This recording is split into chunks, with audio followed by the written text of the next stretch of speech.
You're asleep right now. Not literally, you're watching this. But stick with me.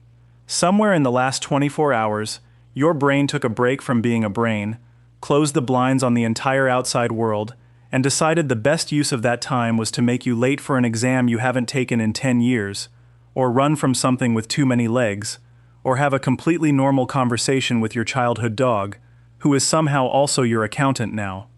You woke up, shook it off, and called it just a dream. Went to check your phone, made coffee, moved on.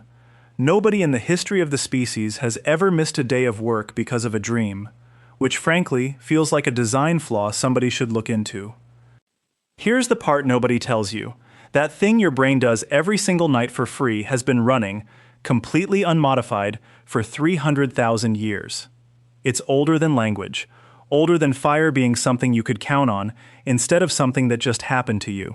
Older than the wheel, agriculture, and every single thing you learned about in a history class that started with civilization began when. And it's not a small, occasional thing either. You'll spend roughly 6 years of your entire life dreaming.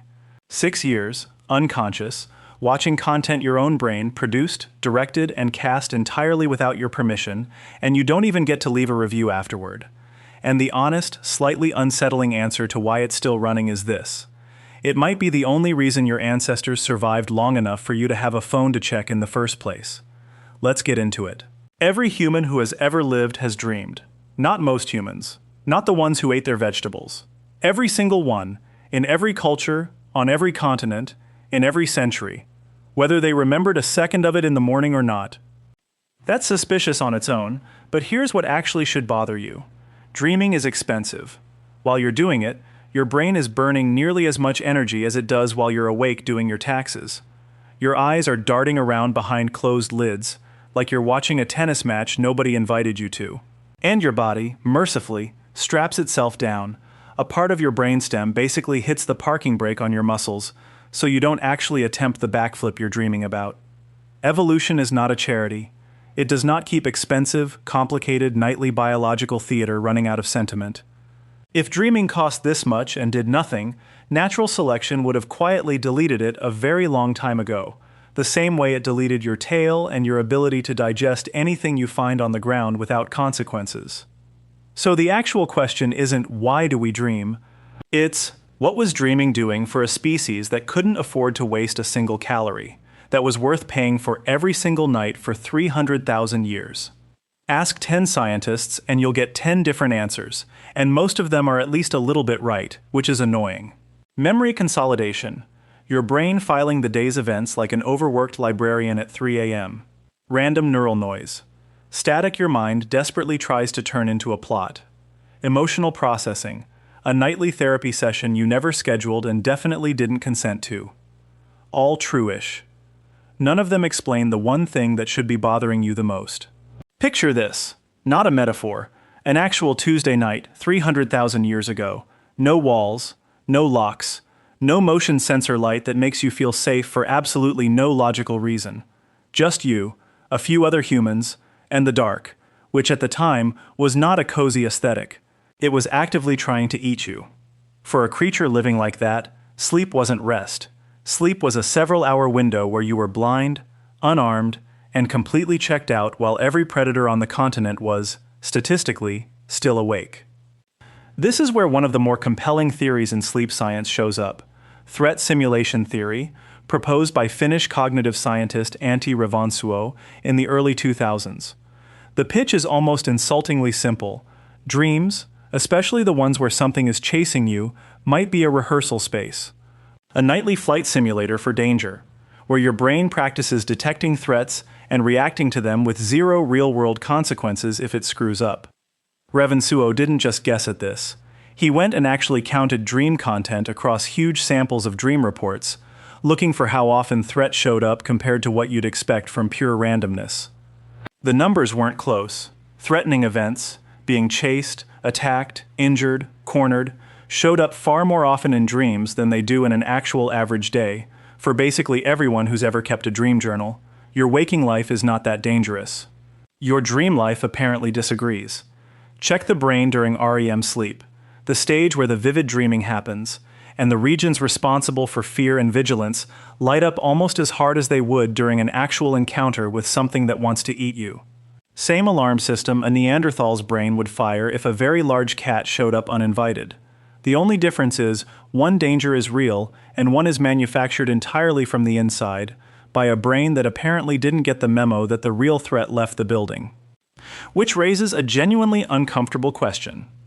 What if your nervous system doesn't know, or doesn't care, that the danger in your dream isn't real? What if, from its point of view, a nightmare is just training data? Before we go further, it's not just you. It's not even just humans.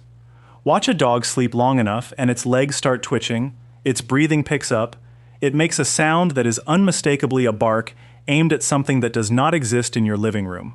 For a long time that got filed under cute, not science. Then researchers actually recorded brain activity in sleeping animals, and it got a lot less cute and a lot more interesting. In rats, the exact neural firing pattern that lit up while a rat ran through a maze during the day would replay, not similar, nearly identical, while that same rat was asleep hours later. Its brain was rerunning the maze, rehearsing it, off the clock, unpaid, unprompted. Octopuses, whose brains are built nothing like ours, spread out through their arms like they didn't trust having just one central office. Shift color and texture during certain sleep phases, flickering through the same patterns they use to hunt or hide, like some ancient survival script is quietly replaying in an animal that's never once had to worry about anything our ancestors were scared of. Nobody's found a stressed-out octopus dreaming about a shark it's never met, but honestly, give the research a few more years. Even fruit flies show sleep states with something resembling memory replay, and fruit flies have a brain smaller than a grain of rice and a life philosophy that mostly consists of find fruit, then die. If something like this is worth building into a nervous system that small, it's not a decorative feature, it's load-bearing. If something like dreaming shows up in species this different, separated by tens of millions of years of evolution, going in completely different directions, that's not a coincidence. That's evolution finding the same solution more than once, in wildly different hardware, because the solution works. Which means the story of why you dream doesn't actually start with your ancestors. It starts a lot earlier than that, long before anything that could be called human had opened its eyes for the first time. Here's where we hit the uncomfortable part of this story, and it has nothing to do with predators. For most of human history, dreams weren't treated as biology. They were treated as messages, from gods, from the dead, from some other layer of reality trying to get in touch. Ancient Egyptian priests kept dream dictionaries. Mesopotamian kings employed professional dream interpreters, and getting the interpretation wrong could reportedly cost you your job, or worse. This wasn't fringe belief, it was state infrastructure. Then, in 1899, Sigmund Freud published a book arguing that dreams were coded wish fulfillment, mostly sexual, and single-handedly reset how an entire civilization thought about sleep for the next 100 years. Freud had almost no actual data. He had a handful of patients, a lot of confidence, and a theory that was nearly impossible to disprove, which is usually a bad sign for a scientific claim and an excellent sign for a best-selling book. Modern sleep research has walked back almost all of it. The wish fulfillment model doesn't hold up against what brain imaging actually shows. And yet, what does it mean when you dream about is still one of the most searched phrases on the internet, feeding an entire modern industry of dream interpretation apps and websites that will confidently tell you what your snake dream means for $4.99 a month, using roughly the same evidentiary standard as a fortune cookie. That industry isn't rehearsing danger, it's monetizing your confusion about a biological process that was never actually mysterious in the way it's being sold to you. The dream itself is 300,000 years old and free. The anxiety about what it means is a comparatively recent, extremely profitable invention. Here's where the theory gets genuinely eerie. It's calibrated. Think about your last nightmare. Statistically, it wasn't random. It was probably being chased, falling, trapped somewhere with no exit, losing someone you couldn't protect. These aren't rare, creative themes. They're the most common nightmare content on record, across cultures that have never had contact with each other. If dreams were noise, nightmare content should be as chaotic as the rest of your dream life. It isn't. It runs on rails. Why those themes specifically, and not, say, forgetting your car keys or being mildly late for brunch? Because those weren't the things that got your ancestors killed. Being caught in the open, being cornered with no exit, losing track of someone you were responsible for protecting, those were. Your dreaming brain isn't rehearsing a random greatest hits list of anxieties. It's rehearsing the specific handful of scenarios that, for 300,000 years, actually mattered. Children are the strongest evidence here. Nightmares peak hard in early childhood, right when a developing brain is still building its threat detection system from scratch.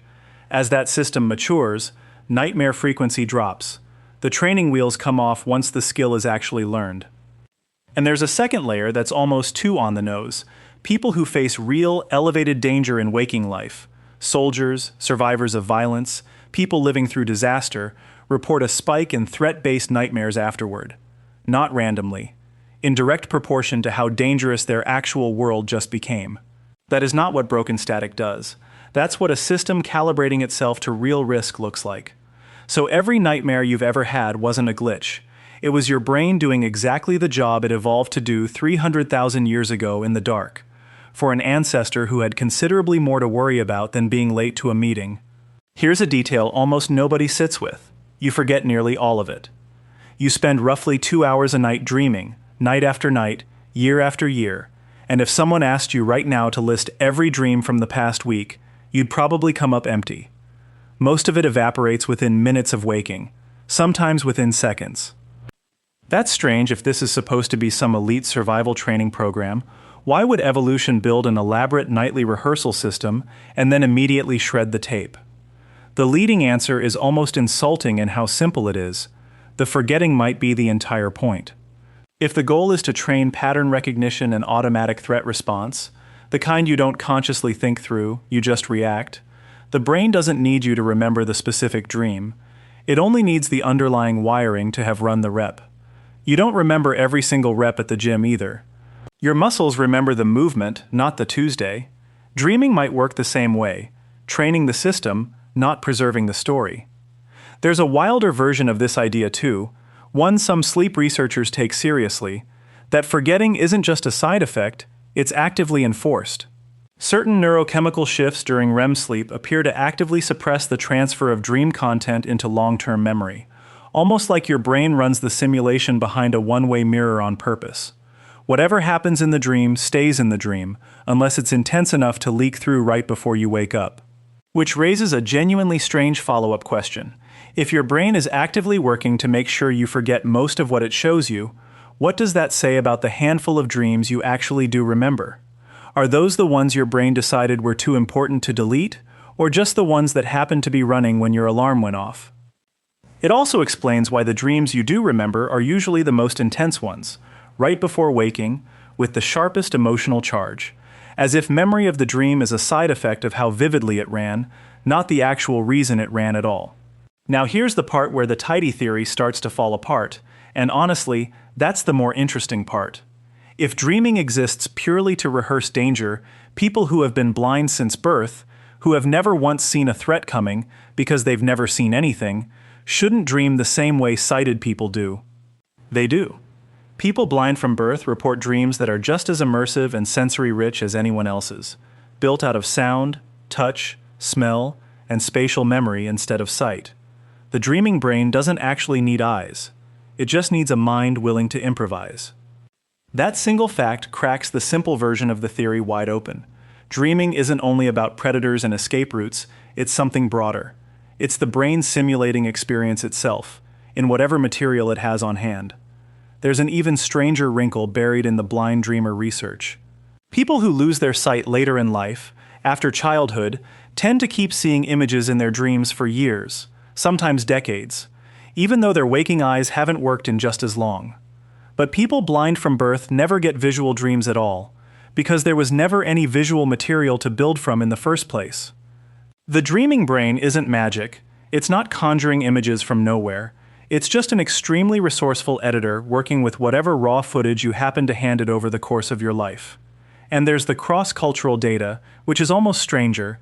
Anthropologists studying dream reports from groups with zero contact with each other, Hunter-gatherer communities, agricultural societies, modern city dwellers who've never left their zip code, keep finding the exact same handful of dream themes surfacing over and over.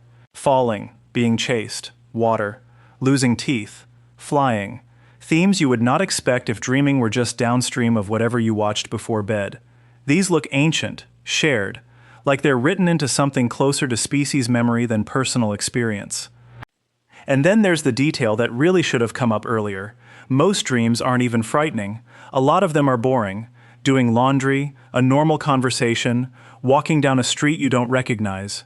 If the entire point of dreaming were rehearsing danger, you'd expect the dreaming brain to be almost exclusively focused on it. It isn't. Threat is just the loudest, most survival-critical channel of a much bigger, much stranger capability. A brain that can build an entire world with zero outside input, apparently just because it can. So next time you wake up at 3 a.m., pulse going, from a dream you can't fully remember, you didn't malfunction. Nothing broke. Some ancient, deeply conserved piece of your biology just ran a simulation it's been running in one form or another since before your species had a word for danger, or fire, or anyone around to help if things went wrong. That falling dream, that chase you never quite win, that half second of dread right before you wake up gasping, that's not a bug, that's an inheritance, quietly handed down through every single one of your ancestors who made it long enough to have descendants. It's not even only human. Right now, somewhere, a dog is twitching through a dream of running. An octopus is flickering through colors it hasn't needed for hours. The same old trick, echoing across 100 million years of completely different nervous systems, all of them rehearsing for a world that might, without warning, demand everything they've got. You're not separate from any of that. You're just the newest version of a very old machine, one that's been quietly upgrading itself since long before anything on this planet had a name for fear, or survival, or the extremely ordinary, extremely ancient act of closing your eyes and trusting the dark to let you wake back up. And maybe that's the actual takeaway here. Not that your nightmares are broken, or that your weird recurring dream about losing your teeth in a grocery store means something a $4.99 app can explain to you. It's that every single night, without asking permission, without taking a day off, without ever once being thanked for it, some part of you that's older than your species keeps showing up for a shift nobody remembers hiring it for. Which leaves one loose thread this video can't tie off. If dreaming evolved to rehearse danger, why do so many dreams have nothing to do with danger at all? Why do you dream about people you've lost? About flying? About places that never existed and never could? That's a different question. And it might be a stranger one, because it suggests that somewhere along the way, the exact same ancient survival machine started doing something else entirely. Something closer to imagination, or grief, or hope, running on hardware that was never built for any of that in the first place. So, what's the strangest recurring dream you keep having? The falling one? The teeth one? Something weirder you've never told anyone? Let me know in the comments. Until then, sleep well. Or don't. Your brain's got this either way.